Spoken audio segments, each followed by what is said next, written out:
آنکھوں دیکھی کہ جس زمانے میں ہندوستان میں انگریز تعلیم پھیلا رہے تھے تو ہمارے کچھ نوجوانوں کے عقائد ذرا متزلزل ہوئے۔ ایک بوڑھا باپ ناصر الملت علی اللہ مقامہ کے پاس آیا اور کہا کہ میرا بیٹا ہے وہ عریضے وغیرہ کو بالکل نہیں مانتا اور کہتا ہے کہ کیا نانسنس، یہ کیا چیز ہے، دعا مانگو امام سے، لیکن یہ عریضہ کیا چیز ہے؟ تو کہا ٹھیک ہے اپنے بیٹے کو لے کے آنا۔ بیٹے کو بلایا گیا، وہیں بیٹھے ناصر الملت نے اس بیٹے سے کہا کہ عریضہ لکھو۔ اس نے کہا میں مانتا ہی نہیں عریضہ کیا چیز ہوتی، بے دین نہیں تھا، دعا مانگیں، حاجت پیش کریں، ڈائریکٹ بات کریں، یہ خط و کتابت کس لیے؟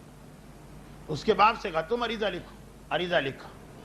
اب وہ بیٹا سمجھ رہا کہ لے کے جائیں گے اور دریائے گومتی جو لکھنؤ کا دریا وہاں پہ ڈال کے کچھ سمجھائیں گے، لیکن نہیں، ان کے پاس جو ان کا لوٹا تھا اور ذرا عام سائز سے بڑا لوٹا تھا، احتیاط کی وجہ سے زیادہ پانی، پرانے زمانے میں نل وغیرہ تو نہیں ہوتے تھے۔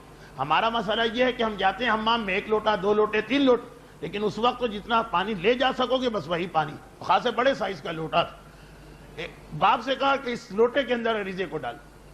عریضے کو ڈالا، حسین ابن روح کا نام لے اوپر سے لوٹے کو بند کیا۔ 1 منٹ کے بعد ہاتھ ہٹائے، بیٹے کو بلایا کہ تم نان سینس کہہ رہے ہو، جاؤ جھانک کے دیکھ۔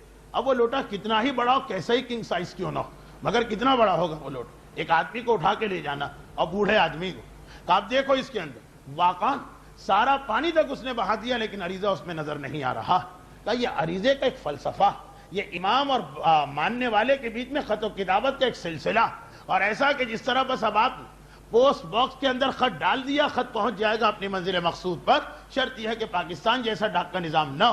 تو یہ والا مسئلہ ہے کہ یہ خط پہنچنا ہی پہنچنا، انشاءاللہ اس پر ہم بعد میں گفتگو کریں گے۔ امام کو انفرادی طور پر پکارنا، لیکن اگر اجتماعی مسئلہ عریضہ ہے، انفرادی مسئلے کا نام مولا صحت چاہیے، مولا اولاد چاہیے، مولا فلاں نعمت چاہیے، اور اس کے بھی حدود ہے کہ کون سا عریضہ کس پریشانی میں لکھنا چاہیے، نہ بہت زیادہ عام کر دو اور نہ ہی اس کو بالکل چھوڑ دو۔